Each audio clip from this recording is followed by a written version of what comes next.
Bom, e a gente dá uma pausa na cobertura do coronavírus e te convida agora a fazer uma caça ao tesouro. É isso mesmo. Para ser mais exata, uma caça às botijas. Você aí de casa já ouviu falar em botijas? Gente, botijas são potes enterrados cheios de moedas e pratarias. Uma prática muito popular no sertão nordestino, diga-se de passagem. A nossa equipe foi atrás dessa história e comprovou que não é lenda, não. Um mistério de mais de 2 séculos. Causos que se espalham como fogo pelo sertão brasileiro.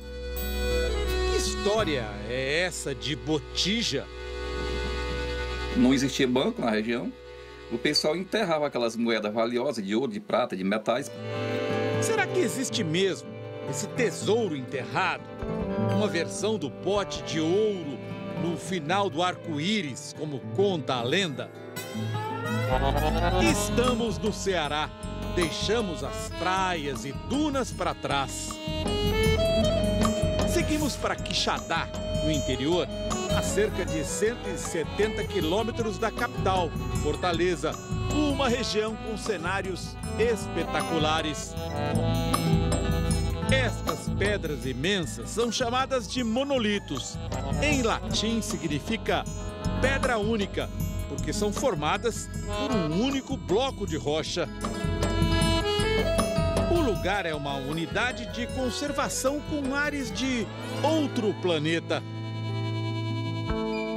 É o que incentiva gente como Robson, mais conhecido como Bob, a especular sobre os mistérios do sertão. Ele acredita que seres do espaço visitam a região.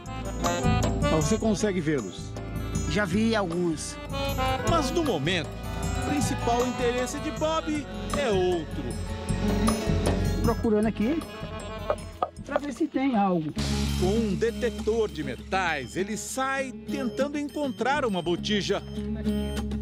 Botija é uma espécie de pote, geralmente de barro ou cerâmica, usada para armazenar líquidos. Mas conta a lenda que no sertão as botijas eram usadas também como cofres pelos moradores. Tá ouvindo a zoada do aparelho usando? Tô. Pode ser uma moeda antiga. Só não vamos cavar aqui porque está numa profundidade de mais de meio metro.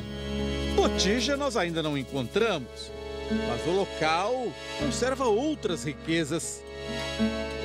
Olha só que coisa linda o que a natureza esculpiu nesse sítio de Quixadá. Olha aqui. Será que foi um rio? Será que foi um mar? Quando o mar existia aqui no sertão?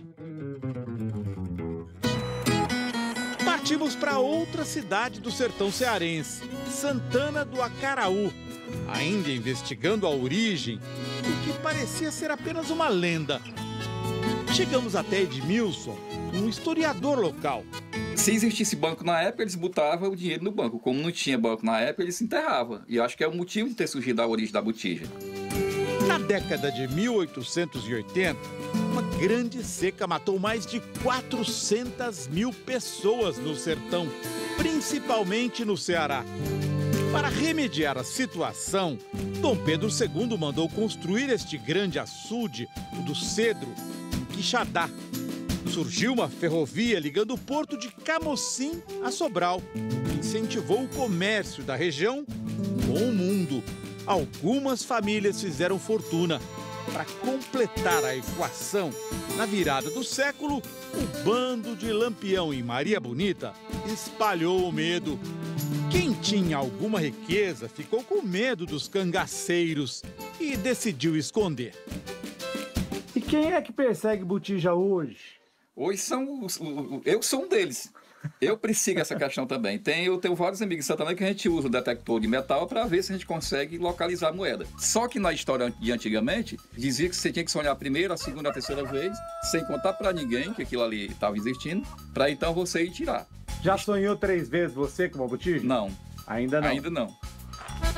As histórias dos sertanejos são mesmo cercadas de crenças.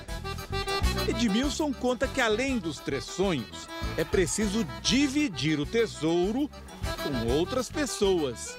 Caso contrário, a sorte pode virar completamente. Depois de muito rodar, finalmente encontramos a prova. As botijas não são apenas uma lenda popular. Foi na casa de José Hilton. Ele concordou em nos mostrar o tesouro que encontrou nas terras secas do sertão. Eu quero que você mostre para a gente qual é a moeda mais valiosa que você encontrou até agora. Essa aqui. De que ano que é essa? 1699. Esta é uma moeda de Portugal. O Brasil ainda não cunhava suas próprias moedas nesta época. Aí tem essa aqui de 1700. Aí tem essas daqui de prata. As descobertas de José Hilton não mudaram a rotina simples da família. A mãe continua fazendo os tradicionais chapéus do sertão para complementar a renda. Já achou a sua botija ou não, dona Júlia? Não. Procurou? Não. Quem não procura não acha, dona Júlia. Mas eu não tô... Dona Júlia não parece muito empolgada com os achados do filho. Está mais interessada em acabar o trabalho. Cada chapéu é vendido a R$1. Quanto a senhora faz por dia? Eu faço 6. 6 por dia. R$6 por dia já é uma boa botija, hein? É? Partimos com José Hilton. Ele vai nos levar até o local onde encontrou algumas moedas. O caçador de botija tem de ter resistência física. A gente é de fora, tem de vir assim, ó, com essa vestimenta. Chapéu para proteger a orelha. É estranho, não é? Na televisão. Mas manga comprida, muito sol, 40 graus. Não é fácil acompanhar o sertanejo pela caatinga, mas os causos vão nos distraindo debaixo do sol forte. Dizem que o rapaz achou. Quem achou? Um morador que morava lá na casa. Ficou rico. Ficou, comprou, saiu da casa, comprou uma terra, comprou casa, comprou carro. Ele nos dá uma dica. Os antigos moradores costumavam enterrar os tesouros embaixo de grandes árvores, que eram plantadas por perto do quintal de casa. Esse aqui é um tamarineiro. Tem mais ou menos uns 150 anos de idade. O pessoal plantava o tamarineiro no fundo das casas, né? Porque era bom para criar os bichos no fundo de casa. E é por isso que o nosso caçador de botija fica procurando em torno do tamarineiro as moedas do passado. O valor de quanto você achou mais ou menos? Uns 10 mil. 10 mil. Já é alguma coisa. É, se botar à venda. Em São Paulo, procuramos um especialista. Bruno é o diretor da Sociedade Brasileira de Numismática, que é o estudo do ponto de vista histórico, artístico e econômico de cédulas, medalhas e moedas. Ele explica que o valor de uma moeda não é definido pela antiguidade, mas pela quantidade de moedas cunhadas naquele lote. Tem moedas mais recentes que valem muito mais que algumas moedas do Império, moedas da colônia do Brasil. Então, é basicamente quantas foram feitas. Uma curiosidade, Bruno nos mostra moedas falsificadas. São parte do maior golpe já aplicado em colecionadores do país. Na verdade, a botija do Rio Formoso foi um grande achado no final da década de 60, só que anos depois descobriu-se que tratava-se de fake news. Isso acontece em Pernambuco. Veja só, alguém enterra uma botija cheinha de moedas. É para dar credibilidade à história. Durante a construção de uma estrada, um trator se aproxima e descobre o pote. Os trabalhadores ficam deslumbrados. O falsário se apresenta como dono das moedas e tem o testemunho daqueles que achavam que o pote estava ali faz muito tempo. Elas se tornam valiosas. Se fosse verdadeira, essa moeda que está na minha mão valeria quanto? Essas peças elas são raríssimas, praticamente não existem à venda hoje no mercado. E se fossem verdadeiras, elas valeriam centenas de milhares de dólares. Hoje, acreditem, as moedas falsas da botija de Rio Formoso são vendidas na internet por valor superior ao das verdadeiras encontradas no sertão. Alguns comerciantes acabam negociando essas peças porque elas se tornaram colecionáveis exatamente por terem uma história por trás delas. Sobre a coleção de José Hilton, o especialista diz que é difícil avaliar a distância.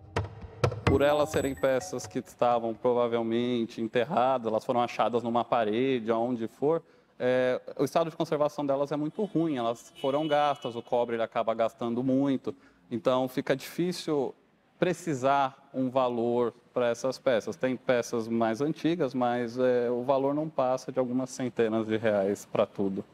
Achou a botija, mas não ficou rico? Não, não ficou rico, infelizmente.